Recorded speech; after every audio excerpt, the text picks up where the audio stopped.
Hello, everybody. Terry Jenkins, founder ETAC Inc, USVeteranJobs.com. Another little video in my Food for Thought series, which is basically just a result of a lot of conversations with vets, and I thought I'd put out a couple of these little nuggets, and if they can help, they can help.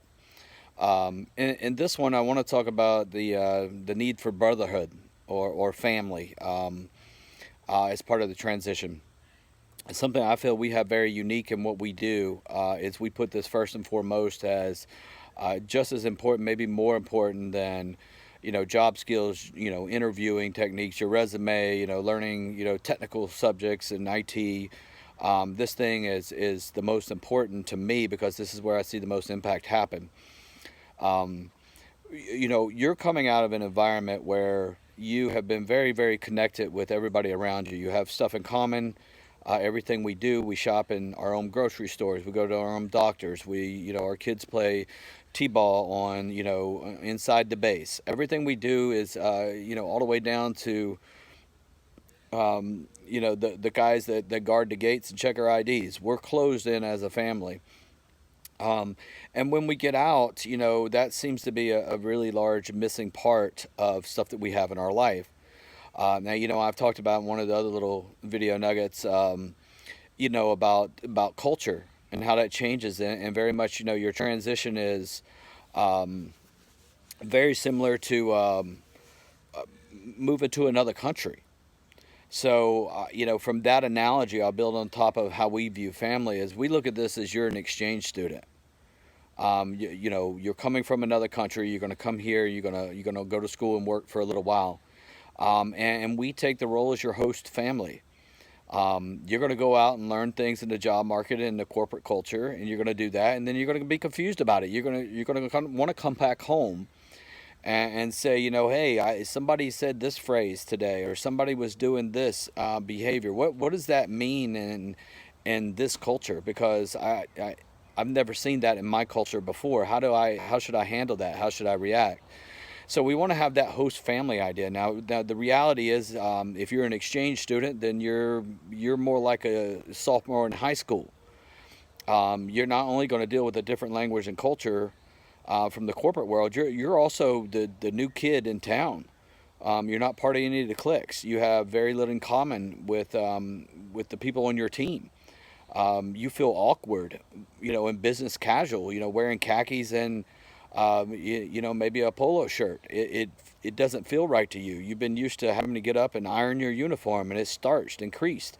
So even the clothes that you wear makes you feel awkward. So what we found is that as we built this thing, we have 250 veterans in the program now, and that's growing every day by 10 or 20, at a minimum in a week, sometimes that many in a day. Um, that we see that this is becoming a family of its own. We have people that take leadership roles within our veteran world, and coach and mentor each other. So it's remarkable to me to see that the mentoring I set out to do is being even extended amongst the people that are in the program with each other. It has become, I cannot find another word for it other than family. Not only do you get in here and work side by side with all the other vets that are out there trying to do the same thing. We're a very focused company, so we're targeted at helping you transition into an IT career. Everybody's working on the same kind of problems with their resumes and the job searches, interviews. Everybody's going through the same kind of Cisco class or whatever whatever skills we're teaching that day. Um, and at the same time, coming from a special operations world, I'm kind of third generation special forces mentality in my family. I've grown up that team is number one. You never leave a teammate behind type idea. And I could tell you with all honesty, I've heard "we've got your six" more in the past 6 or 8 months of my life than I ever heard the whole time I was in the military. It's remarkable to me to see that, there's a lot of people that are going through a lot of things. We don't have an atypical vet in our program. One of the common questions we get is, how long does it take me to get a job? And I don't have an answer for it because I don't have a typical vet. I have a guy in here that's 21 years old. I have a couple people that are 60. I have people in 40 states around the country, 40 different markets. I have people that had IT background I have some that have none. I have people that have degrees, some that don't, some that are going to get out of active duty and out of the military in a year or 2 years from now. And I have some people that have been out for over 20.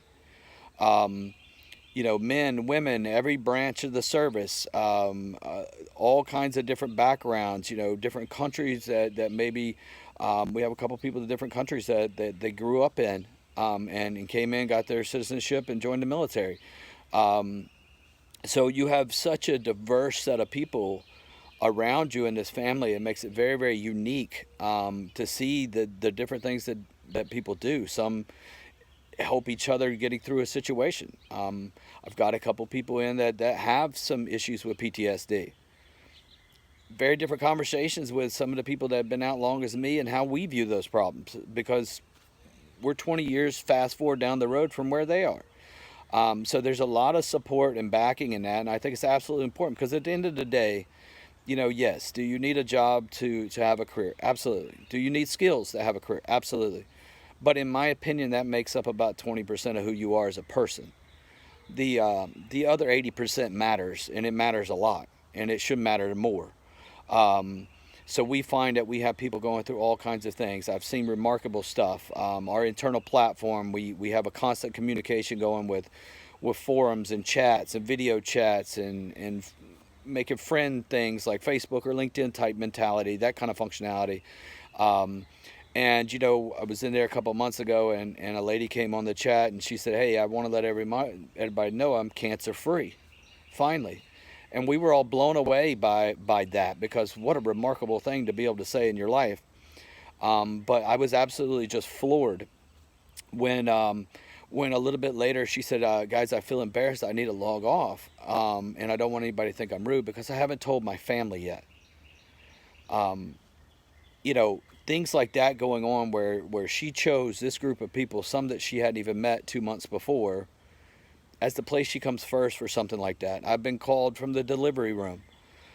Somebody calling to tell me they had a baby. I asked them how much it weighed, and how long was it. I don't know. It was just born 15 minutes ago. I'm like, did you call your mom? Because if you called me before you called your mom, I'm in trouble. Um, that kind of connection coming into us is very, very important, because you're going to go through a lot. Job search, transition, maybe the most humiliating thing you can go through besides a divorce. A lot of rejection to get to that one positive, yes, we want you. And you need those people behind you, and you'll find that people are going to push you. You may get on and say, "I had a really bad interview today." 3 or 4 people are going to be curious what you did. What were you asked? How did you say it? Because they're going through the same thing. A couple other people that have been in the program for 3 or 4 months will come in and say, "You know what, I had the same problem. But I say this now and this helps. I'm going to come in and give you some advice." And then you're going to have somebody else that comes behind and says, "You know what, you're a Marine. Quit whining. You're making the rest of us Marines look bad. Go out there and put out some more. Do some more job interviews. Get on with it." It's that complete 360-degree approach. In that family, it matters a lot. And I don't know any other way to describe it. I have been front lines on seeing human beings' lives change for something as simple and insignificant as getting a job. Um, and this is part of the reasons that I set out to do this, because, I can't make you forget combat memories.